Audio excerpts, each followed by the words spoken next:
تەقینەوەکەی ناحێ ریاضی سەر بە پارێزگای کەرکووک کە بووە هۆی گیان لە دەستدانی نۆ پۆلیسی فیدراڵی عێراق کاردانەوەی گەورەی بە شوێنخۆی داهێنا.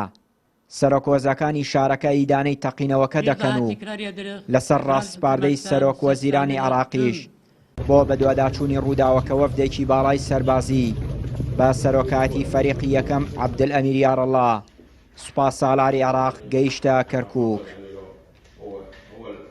باسم رؤساء القبائل وشيوخ العشائر بەناوی سەرۆک هۆزەکان و پیاوماقوڵانی عەشیرەتەکان لە کەرکووک بە تەواوی نەتەوە پێکهاتەکانەوە ئیدانە و سەرزنشتی ئەو کردەوە تیرۆریستیە دەکەین کە هێزە ئەمنیەکانی بە ئامانج گرت و بووە هۆی شەهیدبوونی ڕۆڵەکانمان لە ئەفسەر و کارمەندانی پۆلیسی فیدراڵی، ئەوانەی لە پێناو ئاسایشی عێراقدا بە خوێنی خۆیان قوربانیاندا.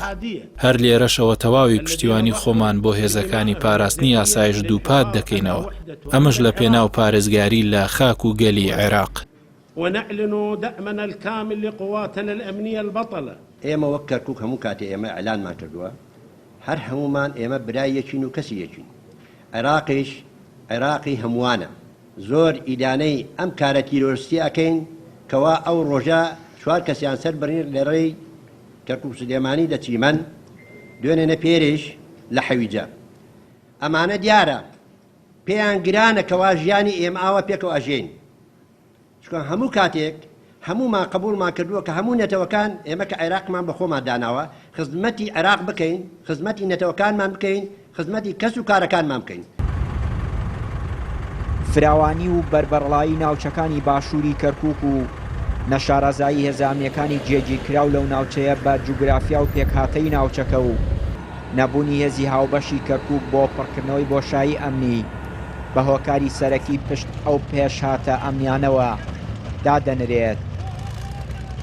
ئەم منتقانە لە ڕاستیە خۆی منتقەی کێشە لەسەر و ناوچەی 140 پێڵێن، هێزی هاوبەشی پێکهاتەکانی لێ نییە، لایەنی کەم هێزێکی هاوبەشی کورد و عێراقی چەندێکە بڕیاری لەسەر درراوە بەڵام لەبەر ئەسبابی سیاسی دانەمەزراوە دروست نەکراوە.